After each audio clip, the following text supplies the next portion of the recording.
Hi, welcome back to Refit or Die. I'm Rodney Allen Trice. Sorry, I'm not going to have all the bells and whistles that I usually put into these things because the broadcast that I was going to put out today, I decided to hold on to and address some things that I felt were more pertinent, more important right now, things that are going on right now that just there was an urgency. So in order to get it out on time, I will not be including all the bells and whistles that I usually do. My apologies. I initially hesitated because this does delve a lot into politics and political issues and subject matters. But to be honest with you, this is about national competitiveness. And right now, the United States is losing such dramatic footing with being nationally competitive that I'm nervous that any tips, any suggestions, any pointers, any guides that Refit or Die could be to you about how you can go forward and thrive. If our nation as a whole loses its competitiveness, I don't think that any of what I say in this is going to be worth it. Just enjoy the music and my projects and screw the rest because, you know, we're heading into the shithole. Yeah, which is the shithole nation now. So anyway, part of what sparked this was a New York Times article this week that actually got into the fact that nations are moving on without us.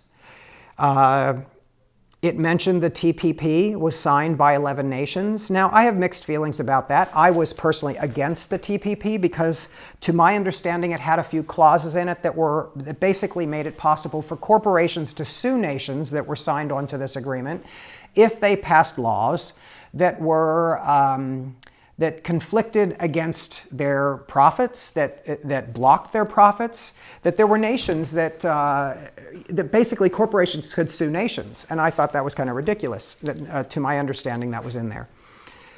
But the fact that 11 nations signed the deal and the United States was not part of it, we should be concerned. There was another deal that apparently is being discussed. It's a deal between the Americas. No, for those of you that think, well, that's us. Yeah, hello, Mr. Ego crazy moron, you know, like our president. The Americas include South America, Central America, and North America, which is not just us, it's Canada. Apparently, Canada, Mexico, and some nations in South America have been discussing trade arrangements, and we've not even been invited to the conversation. That should be troubling. Add to it factors like all the way back when G.W. Bush was in office and we went to war in the Middle East, even though the UN and many of our allies said, we will not stand with you in this, do not go. Let's first try diplomacy. Let's first try sanctions and then see where that goes. Well, but you know, we know how that played out. We went anyway. And there was, I believe it was also in the New York Times, it's been a while ago, that apparently some nations were beginning to discuss what were their options for their foreign exchange reserves. Now, foreign exchange reserves, every nation has foreign exchange reserves. They choose what they think is the strongest currency outside of their own, and they put a chunk of money in that reserve in case of an emergency or something, or they need to pay off something or whatever, and there is some sort of catastrophe that has made their currency bottom out. So the foreign exchange reserves are traditionally, by most nations, put in US dollars. See, the thing about that is, who cares, right? Well, no, it actually means something because for every nation that has their foreign exchange reserves in US dollars, that means you've got a nation right there who really, really wants to make sure that the US dollar remains strong. That's their backup. So, but we now have an abomination of a president who calls other nations shitholes, tried firing the FBI agent investigating some scandal in the White House. I mean, I don't know how you could possibly look more guilty without like running down the hallway with a bloody knife. You know, it's screaming, I'm guilty of some atrocities that I'm trying to block this investigation. Making us look like greater fools And then this same abomination pulling us out of the Paris Climate Accord, which is in actuality a kind of friendly handshake. No one's going to get sued by this. You're not binding into contracts. There's not trade percentage agreements and such. No, this is a kind of friendly handshake agreement between nations where we set certain goals between us and we try to hit those goals of shifting into renewable energy, anyway, and getting ourselves off of fossil fuels. Well, I mean, how is that a bad thing? We all know that fossil fuels needs to come to an end. We all know that the technology and everything that exists is there to shift off of it completely. And pulling out of the Paris Climate Accord really, I think, set an initiative, really got the ball rolling. We caused the ball, our abomination of a president caused the ball to start rolling in that, oh, you mean we can do business without the United States? Well, okay, well, let's.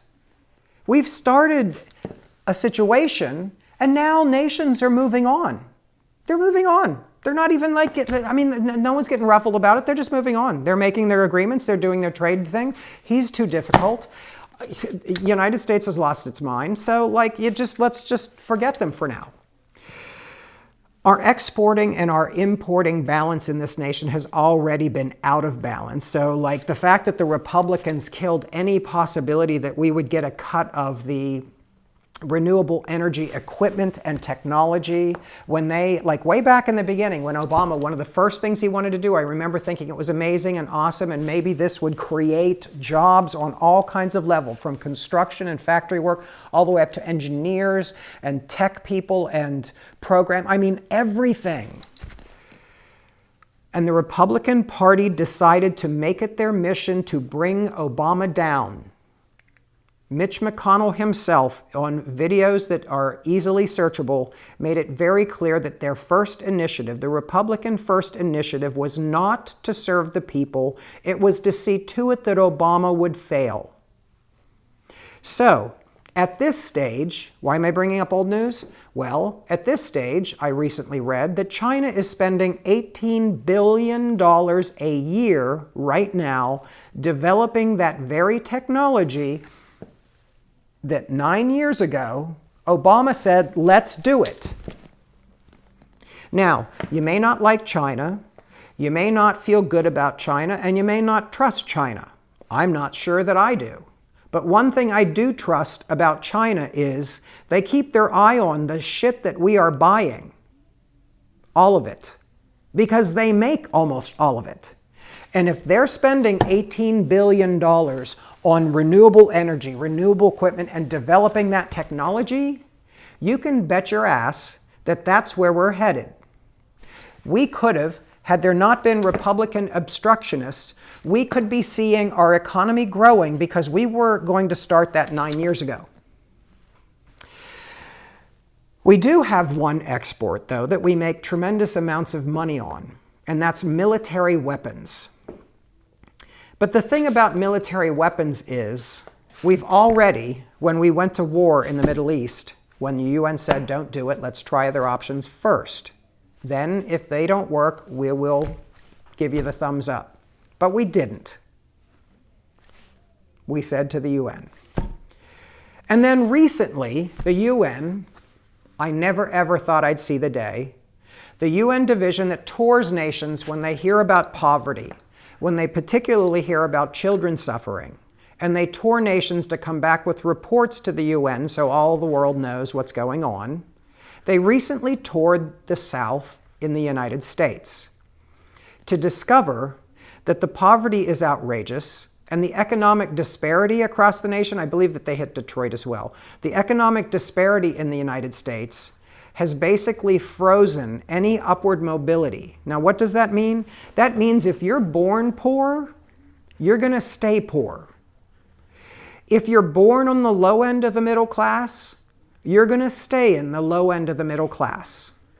No one, I watched the footage of the UN, the man that was presenting the UN findings, and he said of the developed nations right now, In the United States, we used to boast that we were the place that if you had a dream, you could be poor as dirt. If you had a dream and an idea, you could build that idea up and become a billionaire. Bill Gates, Mark Zuckerberg, Walt Disney and his brother, all billions and billions and billions of dollars in those businesses. And they were just common folks in the beginning. Disney even poor. The UN has found that that upward mobility is pretty much stagnant. It's dead. What does that mean? The American dream is dead. Because the American dream isn't about having a house and a white picket fence and 2.5 kids and a dog and a car. The American dream is about upward mobility. It's about having an idea and you can build it, you can work on it, you can bust your ass, and you can grow it and you can thrive and become a billionaire if you want. That was the American dream. And this is why I'm bringing this to you, because refit or die, I mean, as industries around the world are changing so rapidly, part of refit or die is how we need to refit or we're going to die. How we need to refit in order to thrive, in order to stand not just on our feet, but like thrive. But if our nation has become completely stagnant, if after a UN investigation even they say there is no upward mobility here, then it doesn't matter. If you're not part of the 1% now, you ain't ever going to be. That's a problem. That's a giant problem. That's probably the biggest problem, America, that we need to refit. The fact that military weapons are our biggest export and the fact that we created ISIS by destabilizing the Middle East doesn't make us friends to an awful lot of the world now that they've got this ISIS problem too. How long before not only are we not in trade deals, but there are sanctions and boycotts for the United States? These are days that I never thought we would see come, ever. This is insanity.